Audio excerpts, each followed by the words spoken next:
नमस्कार. गेल्या व्हिडिओमध्ये आपण द ब्लॅक शिप ही कथा ऐकली. एका चोरांच्या गावामध्ये एक प्रामाणिक माणूस येतो आणि शेवटी व्यवस्थेच्या चक्रात अडकून त्याचा मृत्यू होतो. ही कथा ऐकल्यावर आपल्याला असं वाटतं की जग फक्त प्रामाणिक आणि अप्रामाणिक अशा दोन भागांमध्ये विभागलेलं गेलं. हे इतकं क्लिअर नसतं. माझ्या मते एक ग्रे स्पेक्ट्रम आहे, ज्यामध्ये प्रत्येकच व्यक्ती काही अंशी प्रामाणिकपणा, काही अंशी अप्रामाणिकपणा, जो काळानुरूप आणि परिस्थितीनुरूप बदलत असतो असा बनलेला असतो. आपण नेहमी बाहेरच्या सिस्टीमला दोष देतो, पण सुफी संत बाबा फरीद यांनी शतकांपूर्वी यावर एक खूप मोलाचा विचार मांडलाय.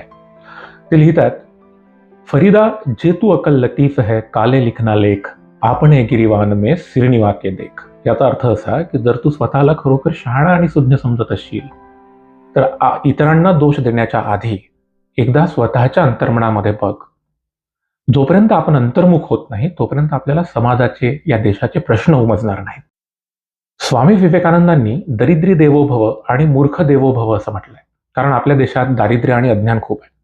पण त्यासोबतच प्रामाणिकपणा आणि भूतदया ह्या दोन गोष्टी सुद्धा समजून घेणं गरजेचं. आपण या चारही फॅक्टर्समध्ये कुठल्या ना कुठल्या छटेमध्ये सध्या आहोत आणि आपण मानून बसलोय की जग अन्यायी आहे आणि म्हणून जिंकण्यासाठी अप्रामाणिक होणं गरजेचं आहे. पण हा विचारच आपल्याला एका चुकीच्या चक्रामध्ये अडकवतो. मला नेहमीच एक प्रश्न पडतो की जर समजा एखाद्या ग्लासमधलं पाणी दूषित आहे, तर फक्त त्या ग्लासमधलं पाणी दूषित आहे असं आहे की सोर्सचा विचार पण करावा लागेल. ह्या देशामध्ये जर आपण असं म्हटलं की नेते, अधिकारी हे सगळे दोषी आहेत, दूषित आहेत आणि त्यामुळे सगळा प्रॉब्लेम सुरू आहे, पण ते येतात कुठनं? आणि या मूळ पानवठा म्हणजे आपण सर्वसामान्य लोक, ह्याच्यामधनं हे जे निघतं त्याची फिल्ट्रेशन सिस्टीम कोणाच्या कंट्रोलमध्ये आहे? बदल कुठे सुरू होण्याची गरज आहे? जर आपण असं ठरवलं की आधी अप्रामाणिक मार्गाने यशस्वी होऊ आणि मग बदल घडवू, तर ते शक्य नाही. कारण तुम्ही जो मार्ग निवडता तीच सिस्टीम तुम्ही मजबूत करत असता.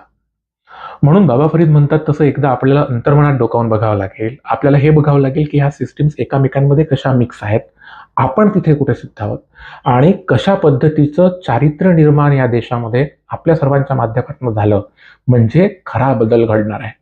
तुम्हाला काय वाटतं?